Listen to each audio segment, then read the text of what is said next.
Хәерле август киче белән сезне, хөрмәтле телевизор караучылар. Чын күңелдән сезне Республика көне белән котлыйбыз. Яраткан Татарстаныбызда тыныч күңел белән мул тормышта яшәргә Аллаһ Тәгалә насыйп итсен. Эфирда Атна информацион программасының бүген бәйрәм чыгарылышын карарга чакырабыз. Узган көннәрдә булган яңалык вакыйгалар белән таныштырырбыз. Кыскача кайбер темалар турында. Яңа уку елы ишек шакый. Укытучылар традицион август конференциясында очрашты. Бала төп пассажир балаларның иминлеген саклау максатыннан район автоинспекциясы профилактик рейд үткәрде. Бал 70 җирдән дәва. Шикша авылында 5-нче юбилей бал туе узды.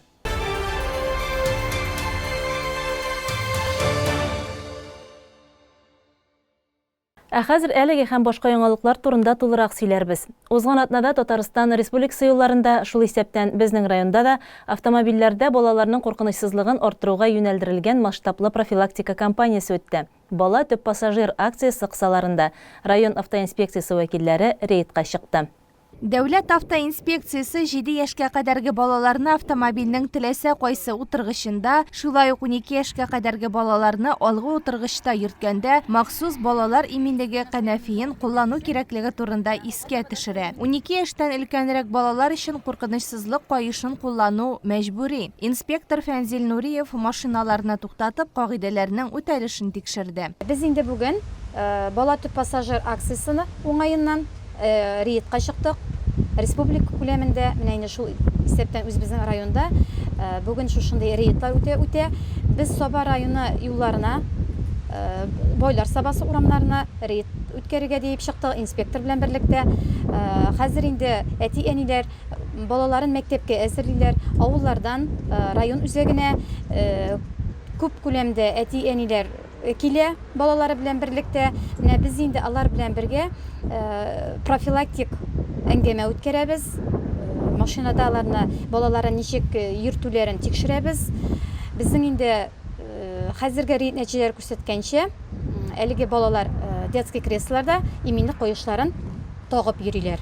Кагыйдәләрне бозган очракта 3000 сум күләмендә штраф каралган. Шунысында билгеләп үтәргә кирәк. Балалар автокреслоларыннан дөрес файдалану юл транспорт хәрәкәтләрендә үлем куркынычын сизелерлек киметә. Сабыйлар өчен 70%-ка һәм кече яшьтәге балалар өчен 54-80%-ка. Балалар үзләре дә уяу, кичкенә булсалар да кагыйдәләрне сакларга тырышалар. Нәфисә, кайгырайыгыз әле? Ярар. Җыюына килдегезме соң? Ярар, дөрес яктан гына җыюына барыгыз, яме? Бик юлга чыгасыз. Машина йөри торган җирдә. Әйе. Машинада йөрисезме соң? Кайда утырасыз сез машинада йөргәндә? Әбинекне детский кресло бармы соң? Әйе, шуңа гына утырып йөргә кирәк, яме?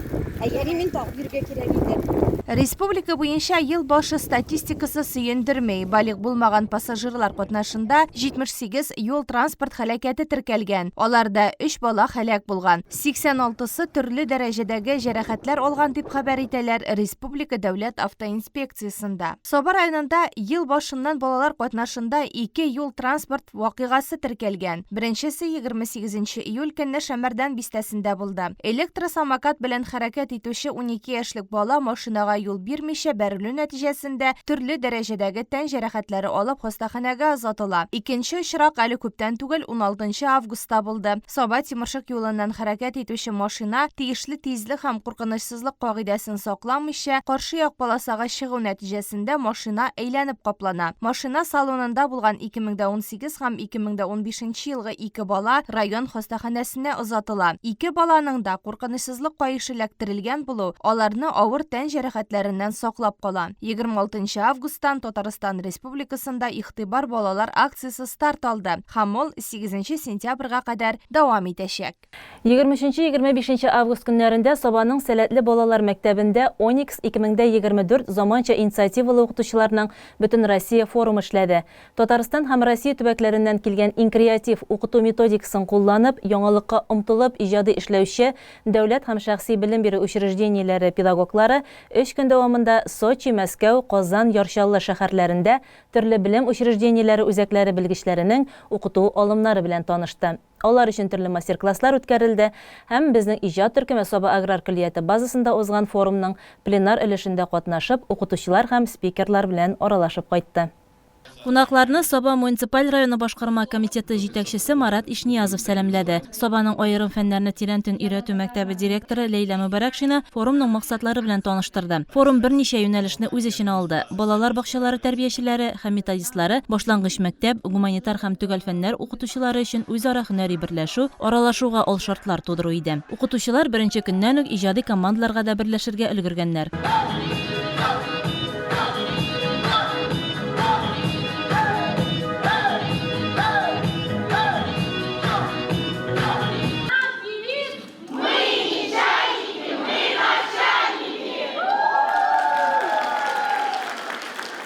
Алга таба пленар өлеш мастер-класслар тәкъдим итүче спикерларның үзләре белән таныштыруы белән дәвам итте. Алар методикларның мөһим аспектлары турында слайд, видеопрезентация ярдәмендә сөйләделәр. Спикерларның берсе Алсу Шакирова, Ярчаллы шәһәрендә мәктәпкәчә һәм башлангыч белем бирү буенча уйлап табу мәсьәләләрен чишү теориясе укытучысы, ягъни трис педагог. Үзенең онлайн мәктәбе бар. Методикасы балаларда кызыксынучанлыкны, креатив фикер йөртү осталыгын үстерү. Минем менә 2 группам бар. 6-9 яшьлек группа һәм 9 яшьтән 12 яшькә кадәр группа. 2 группада аерыла. 6 яшьлектән 9 яшькә кадәр балалар шул кадәрле ачык сорау бирәм. Ачык сорауларга шундый теге күп итеп җаваплар табалар. Төрле шундый нестандарт җаваплар табалар. Ә менә 9 яшьтән 12 яшькә кадәр группам бар. Аларның 3 җавап табалар да, менә баш миләре туктап кала. Ул менә бик кызганыч, балаларның менә шул фикерләү дәрәҗәсен югалтасы килми. Менә фикер йөртеп, тормыштан менә тагын нәрсә булыр микән? Менә шул кызыксынучанлыкларын тормышка карата, дөньяга менә ачык булып, шуларны арттырасы килә. Менә трис педагогика шуңа көйләнгән, шуны ярдәм итә. Менә балаларда шул менә лампочка мин әйтәм инде. Монда яна лампочка, аны сүндереп булмый.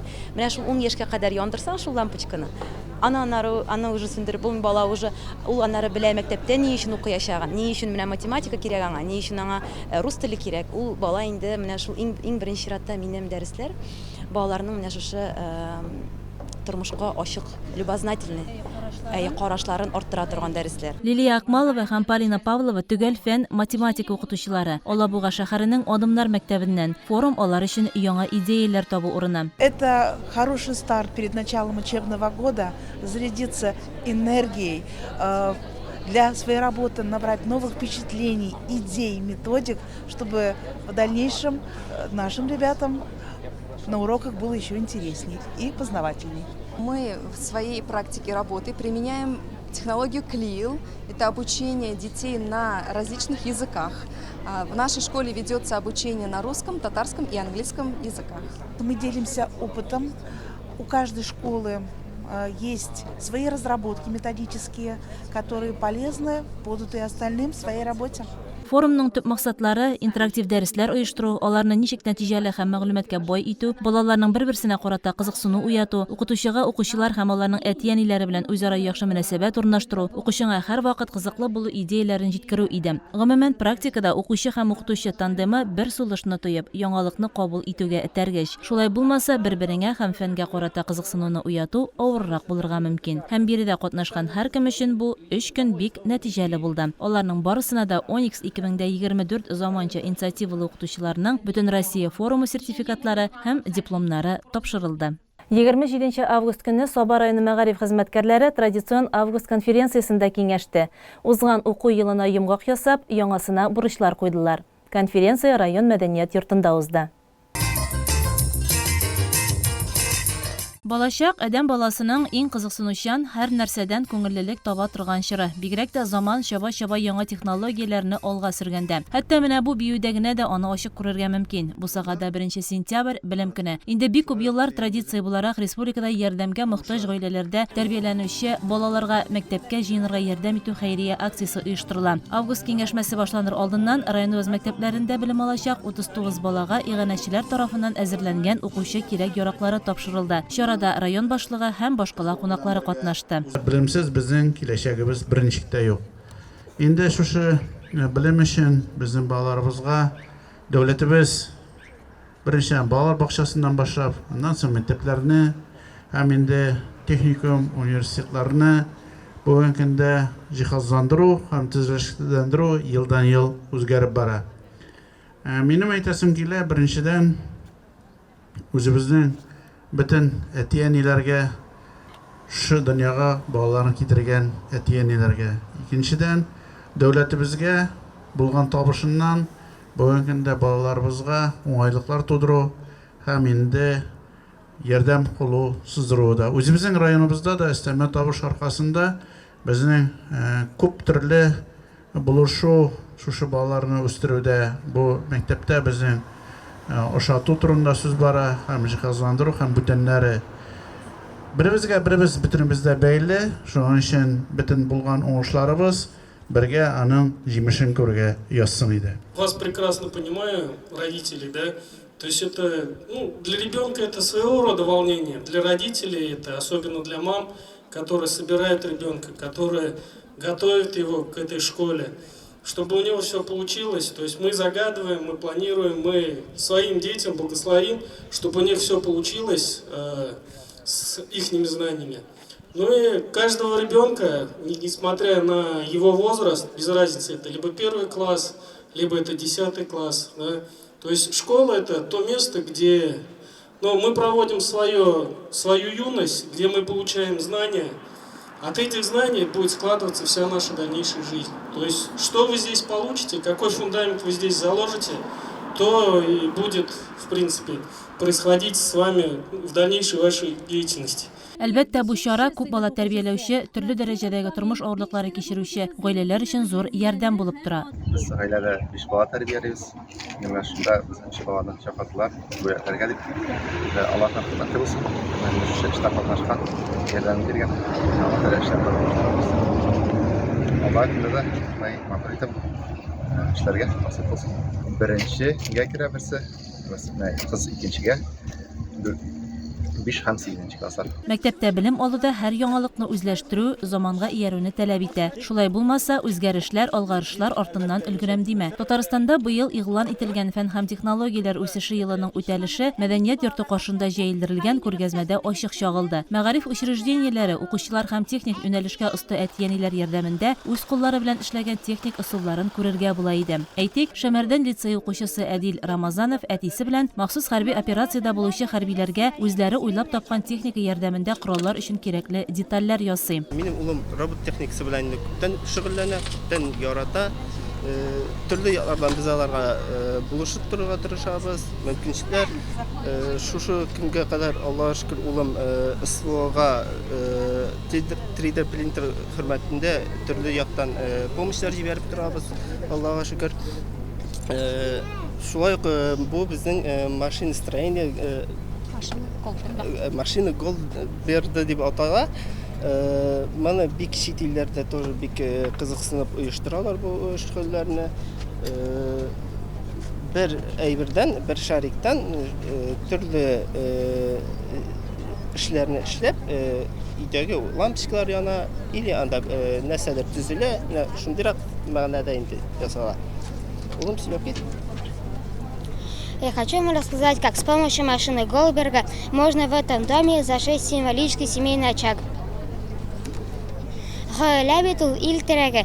Һәр гаиләдә безнең өйдә кебек җылылык, яктылык, үзара хөрмәт булсын инде. Күргәзмәнең икенче өлеше Россиядә игълан ителгән гаилә елын чагылдырган. Биредә төрле тармак династияләре турында бай мәгълүмат тәкъдим ителде. Алга таба мәгариф хезмәткәрләре август конференциясының киңәйтелгән утырышына җыелды. Киңәшмә узган уку елына йомгак ясау һәм яңасына бурычлар билгеләү мәсьәләләрен үз эченә алды. Быелгы уку елында 4000-нән артык укучы мәктәпләргә килә. Шуларның 416-сы беренче сыйныфка бара. 665 педагогик хезмәткәр белем бирәчәк. Саба районы мәгариф идарәсе башлыгы Илфат Шакиров сүзләренә караганда, белем бирү сыйфаты буенча район республикада алдынгылар рәтендә. Әмма кадрлар мәсьәләсе бүген иң кискен проблемаларның берсе. Инде күрсәткечләребез әйбәт. Бу инде олимпиадалар буенча алсак та, без зур шәһәрләрдән генә калышып, авыл районнар арасында беренче урында дип әйтик.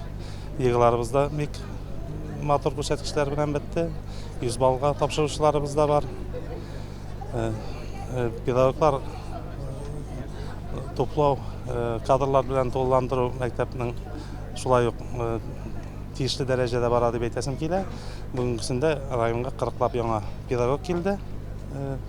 эшкә урнашты. Дәрес саннарын киметәбез дисәк, безгә педагогларны яңадан да күпләп кабул итәргә була. Безнең инде күбрәк нагрузкада укытучы педагогларыбыз да бар. Соңгы елларда укучыларның педагог направлениесе буенча уку йортларына керү максатчан юнәлештә керүләре кимеде. Булай алган вакытта педагог профессиясын сайлаган укучыларыбыз әз түгел. Именно максатчан программа буенча керүчеләребез әзәйде. Шуңа күрә алга таба әле районыбызның моның буенча эшләре күп. Яңа кайткан яшь укучыларга безнең республикада яшь укучы гранты булдырылган, ләкин аның саны әз. Шуңа күрә үткән ел мәсәлән 10 гына кеше безнең аннан үтә алган, калганнарына без районнан шушындай ук грант булдырып, ай сайын 10 сум күләмендә премия биреп бардык. Бу 3 ел дәвамында эшләнә. Ул быел да дәвам итәчәк, быел кайткан укучыларга да бериләчәк. Һәм икенчесе инде безнең кем жилье кирәк дип саный, район аларга шәхси йорт яки квартира төзеп бирә. Безнең районыбызның төп аерылып торганы шушы. Балаларга белем бирүдә өстенлекле юнәлеш итеп педагог һөнәренә мәхәббәт уяту да тора. Бу укытучылар алдына куелган бурычларның берсе. Бурычлар инде шушы күрсәткечләрне саклау, аларны күпмедер күтәрү дип әйтик. Безнең әле 1-2 фәннән эшләп бетерәсе эшләребез бар. Республика күрсәткеченә караганда безнең русский литература һәм физикадан күпмедер түбәнрәк бу 2 фәндә эшләп бетерү. Һәм инде олимпиададан шулай ук яңадан да күрсәткечләребезне яхшырту максаты куелды.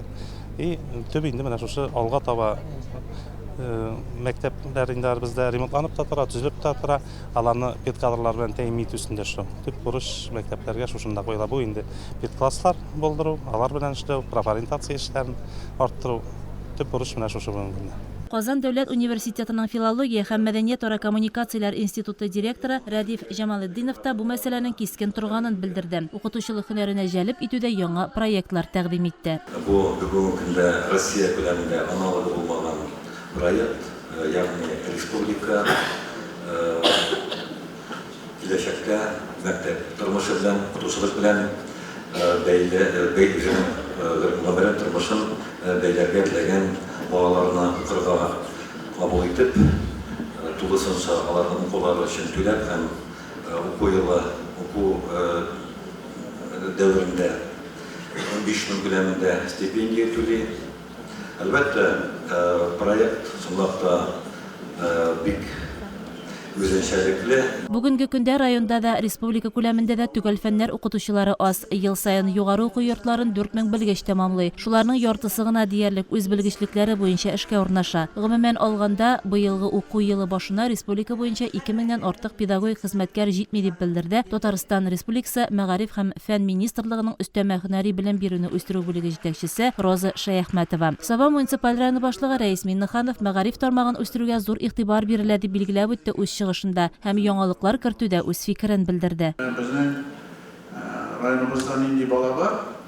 Бөтен балага уңайлыкларыбыз бар. Инде алыйк одаренкалар да бар,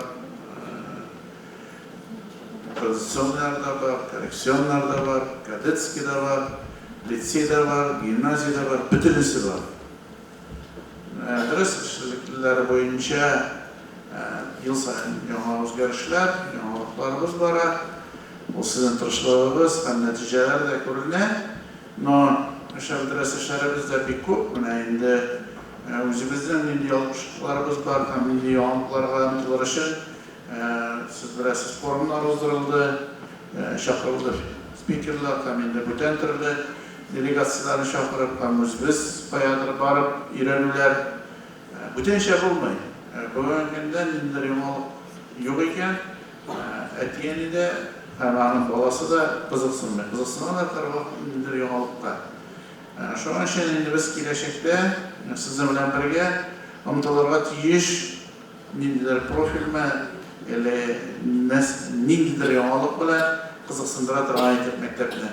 2024-25 уку елыннан үз көченә керәчәк берничә әһәмиятле яңалык та бар. Тарих буенча мәктәп программасы киңәйтеләчәк. Бу мөһим тарихи вакыйгаларны һәм процессларны өйрәнүгә күбрәк вакыт бүлеп бирергә мөмкинлек бирәчәк. Россия мәктәпләрендә тормыш иминлеге нигезләре дәресен, иминлек нигезләре һәм ватанны саклау дәресенә алыштырачаклар. Яңа предметна башлангыч хәрби әзерлекне дә кертеп, җәмгыятьне яклау принциплары белән тулыландыру күздә тотыла. Технология фәненең өстәмә исеме барлыкка килә. Хәзер ул хезмәт дип аталачак. Рәсми өлештән соң тәбрикләүләр башланды. Сәхнә түрендә лаеклы ялга китүче укытучыларны котлады. Яңа уку елында районыбыз мәктәпләрендә 40-ка якын яшь белгеч белем бирәчәк. Тантанада алар белән дә таныштырдылар. Розилә Габдрахимова шуларның берсе. Мин Казан федераль университетында математика и информатика бүлеген укып бетердем.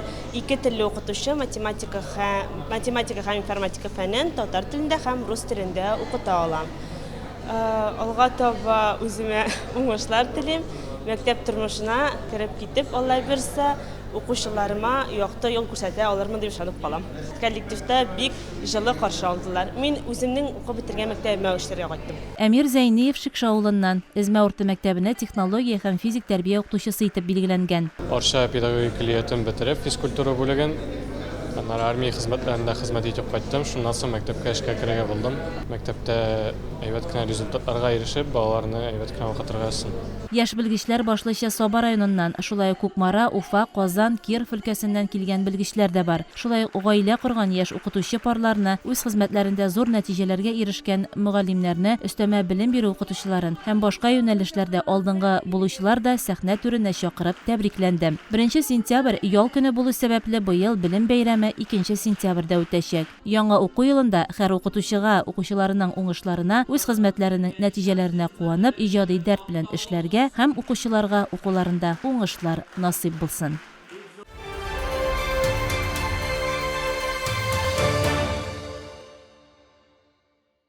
Атна информацион программасын алга таба дәвам итәбез. 3нче көн район мәдәният йортында Татарстан Республикасы Дәүләт Советына депутатлыкка кандидатлар белән очрашу булды.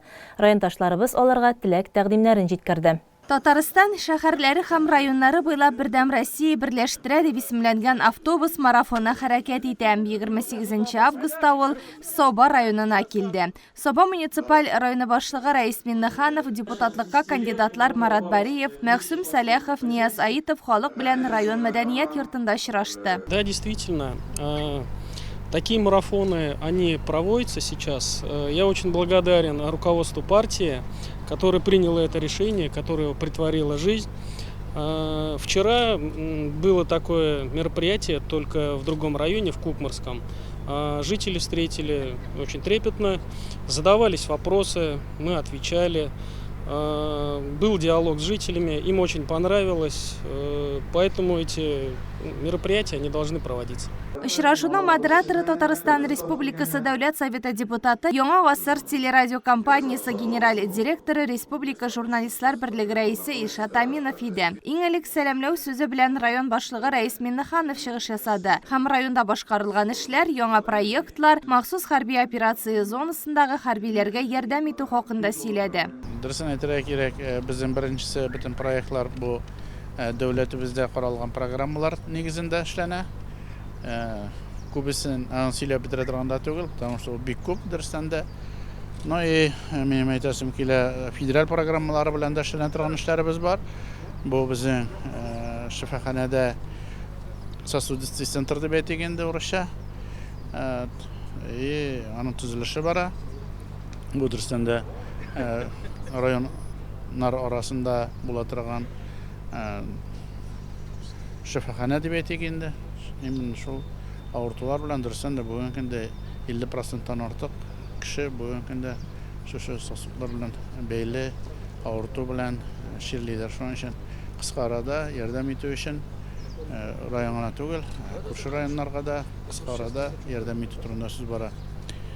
Шул ук вакытта авылларның тормышларын үзгәртү, бу менә инде асфальт түшәүләр бар безнең Шәмәрдәндә, очистной эшләнә Шәмәрдәндә.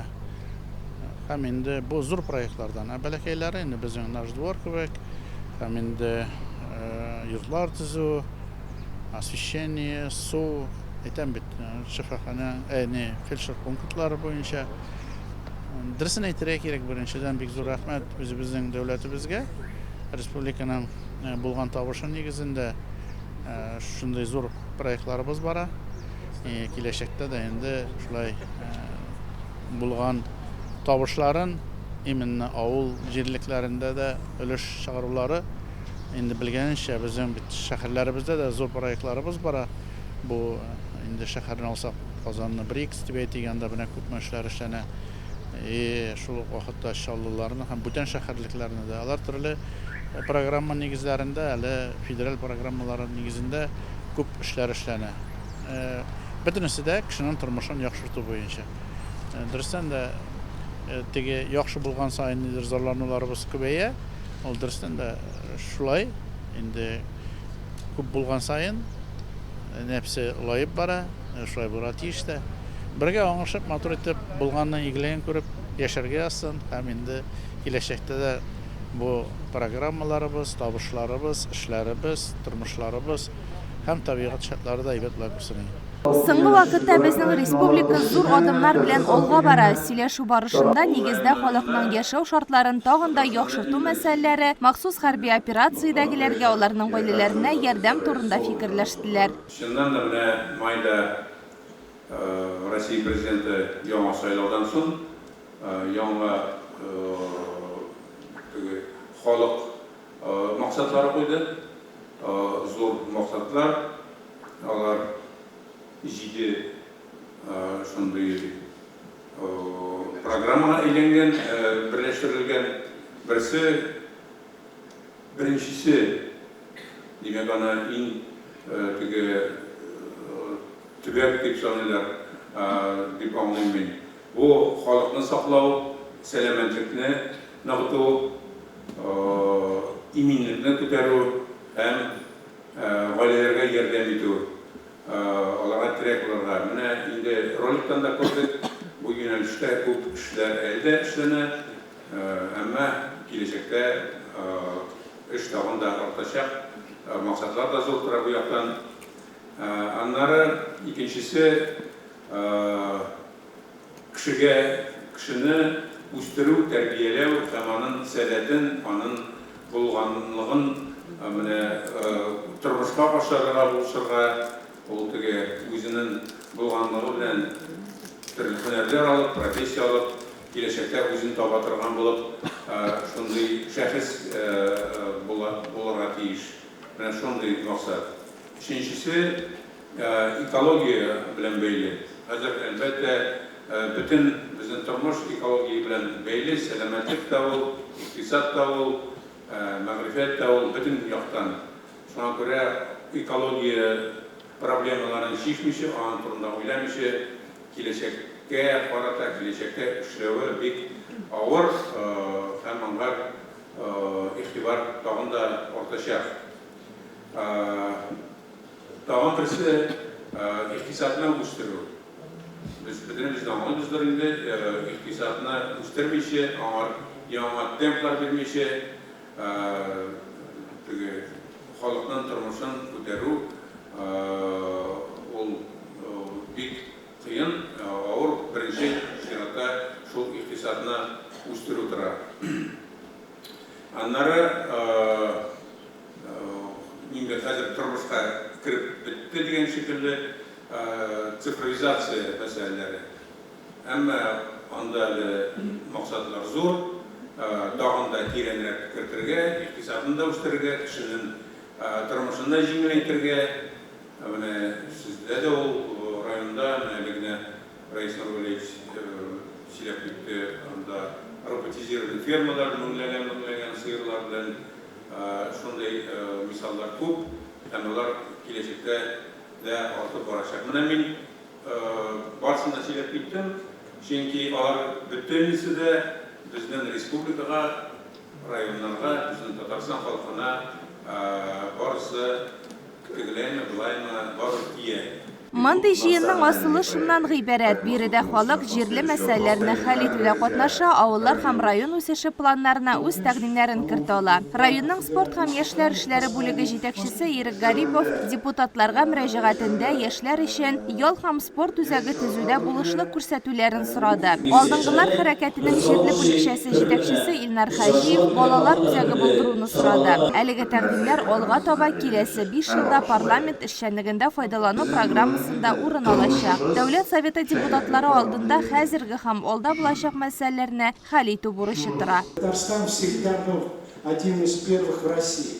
И вот когда первый человек идет, он сталкивается с этими проблемами. И фактически вот эти проблемы, которые вот новый проект сформулировали, в Татарстане они возникли уже давно. И даже в ролике вы видели, что уже Татарстан фактически эти проекты частично реализует. Но, конечно, он не может в рамках всего. И вот это федеральные программы, федеральные проекты, они, конечно, очень сильно помогут нам и Татарстану вот для этого. Поэтому эти проекты, конечно, Агымдагы елның 8 сентябрендә бердәм тавыш бирү көне. Татарстанда бу көнне республика дәүләт советына 7нче чакырылышы өчен депутатлар сайланачак. Очрашу концерт программасы белән дәвам итә. Райондашларыбыз алдында җир һәм бию ансамбле чыгыш ясады.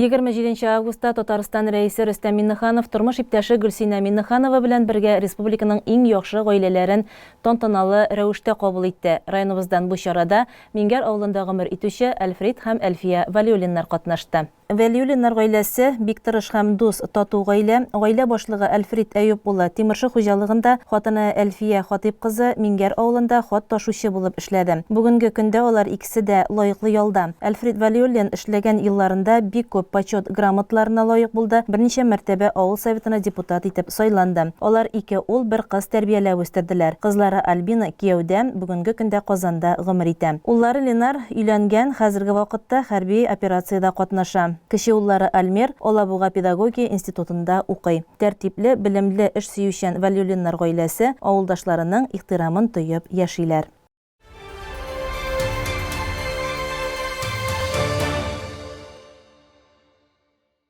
Җәйнең соңгы көннәрендә районыбызда иң тәмле бәйрәм бал туен уздыру күркәм традициягә әйләнде. Быел аның юбилей елы. Умартачылар инде 5 ел Шекше авыл җирлегендә җыелып, бал продукциясын халыкка тәкъдим итә. Бәйрәм турында Гөлназ Вахитова хәбәрендә. Уңышларга ирешү өчен умартачы да бал корты кебек эшләргә тиеш. Бу бәйрәмгә аларның иң өлгерләре, тырышлары килә дә инде. Географиядә елдан-ел киңәя. Хәзер Оренбург, Ульян өлкәсе, Башкортстан Республикасы һәм күрше-тирә район, шәһәрләрдән килүчеләр дә бар. Без инде бу бал бәйрәмен, Шилатой дип атала бит инде бездә бу бәйрәм. Шекшедә мондан бер 6 ел элек мин моны башкортлардан өйрәнеп кайткан идем. Бу ничек аларда узганын бераз без моны, конечно, үзгәрттек. Biz onlardan birisi de uğurlamadık başkatlardan. Onlar ondan sonra bizge kile tıkan buldular. Mine kadar bir yıl indi. Biz bu beyramda 5. yıl üretten ütkərəbiz. Üretten tügür indi. Koronaviruska 1 yıl toxtalıp kaldı. Mine bir yıl 5. yıl юбилей yılı Şuşa beyramның. Бал туе бәйрәме быелда иң яхшы муниципаль проект бәйгесендә катнаша. Аның өчен заявкалар инде тапшырылган. 2024 елның җәе умартачылык өчен начар килде дип әйтеп булмый. Уңыш яхшы. Башка еллар белән чагыштырганда балга бәя югары күтәрелде. Умартачылык менә күпмедер таныш. Мен заманында Саба совхозында хуҗалык җитәкчесе булып эшләдем. Ул вакытта ул республикада Саба совхозы умартачылык буенча республикада иң зур хуҗалык иде. Безнең 22 урында умартачылык бар иде. Шуңа күрә традицион менә безнең Саба умартачылары илгилектән кәсеп буларак та хуҗалыкларда да умартачылык белән ныклап шөгыльләнәләр.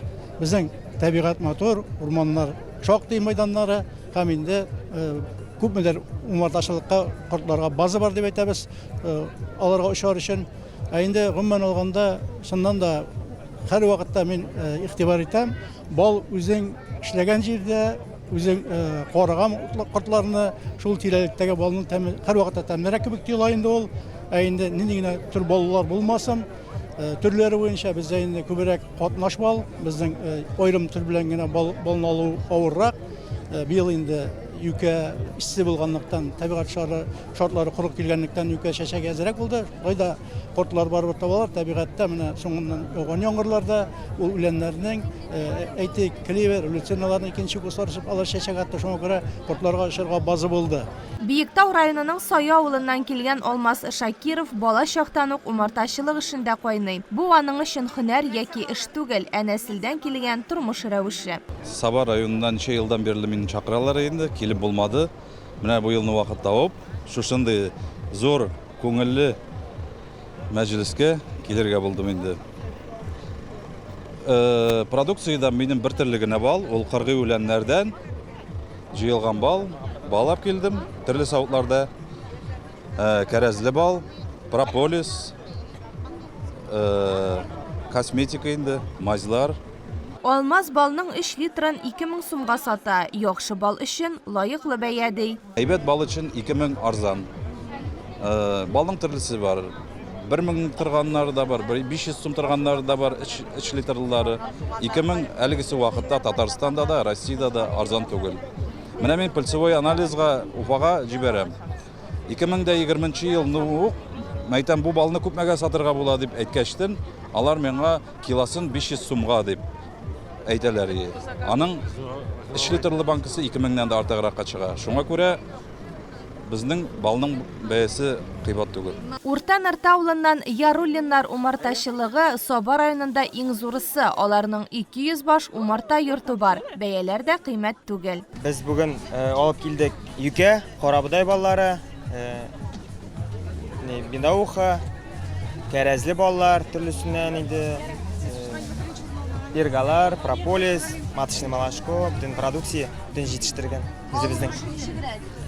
Быел әйбәт, безнең өчен әйбәт, юкә әйбәт булды.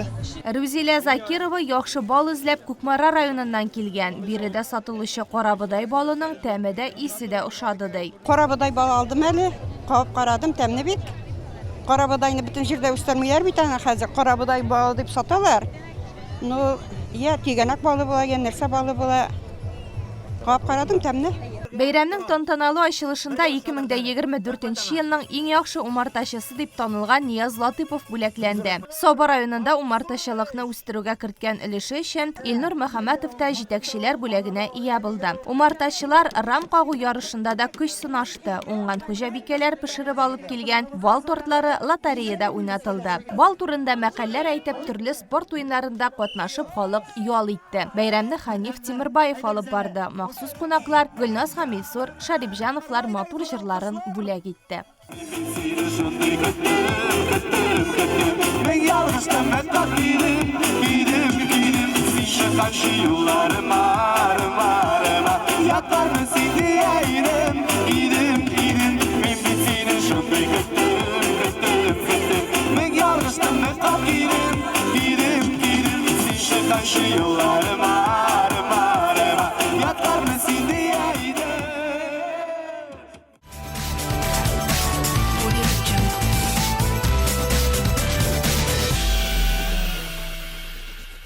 Кыш көне чаңгыда, җәй көне чаңгы роллерда. Узган җомгада Байлар Собасының Аргама картодромында спортның бу төрен үз итүчеләр чаңгы роллер, ягъни лыжа роллерда узышты.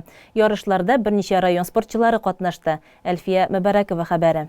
Шундый замана җитте. Җәйнең шилләсендә рәхәтләнеп чаңгы шуа аласың. Чаңгы дигәчтә ул үзе чаңгы, үзе тәгәрмәчле, исеме дә үзгә. Лыжа роллер дип атала. Лыжа роллерларны замана яшьләре бик ярата. Тигез, сикәлтәсез, махсус салынган юлларда лыжа роллерларда җилдерә хәзер яшьләр. Узган шимбәдә Сабаның Аргама картодромында район ара лыжа роллер ярышлары булып узды. Анда Күкмара, Балташ, Арча, Соба районы спортчылары катнашты. Ярышларның ачылыш тантанасы дәртле җырлар белән башланып китте. Аннары сүзне баш хөкемдар Рифат Хисамов алды. Ул барлык катнашучыларга һәм тренерларга бу ярышларга килгәннәре өчен зур рәхмәт рәхмәт белдерде, ярышлар хәүеф-хәтәрсез үтсен диде. Аннары чаңгычылар старт сызыгына басты. Иң элек 2015 елгы малайлар һәм кызлар ярышны башлап җибәрделәр. Алардан соң олырак яшьтәгеләр ярышны дәвам итте. Ә без шул арада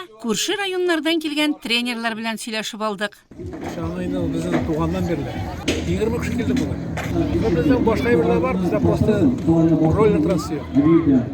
Асы юлдаш булабыз.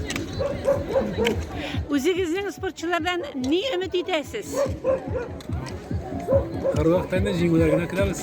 Спорт белән шөгыльләнергә теләгән кеше җаен таба инде анысы. Махсус трассалары булмаса да, балташлар ярышларда сынатмады. Ә менә Саба егетләре Әнвәр Шакирҗанов, Алим Абдуллин, Самир Дәминов, Тахир Шафигуллиннар башка районнардан килгән спортчыларны күпкә узып, үз яшь категорияларында беренчелекне яуладылар. Атна информацион программасы шушының белән тәмам. Бүген 30 август республика көне. Сезне бәйрәм белән котлыйбыз. Киләчәктә дә Татарстаныбыз үссен, яшәрсен, ә без аның халкы бәхетле, рәхәт тормышта яшик.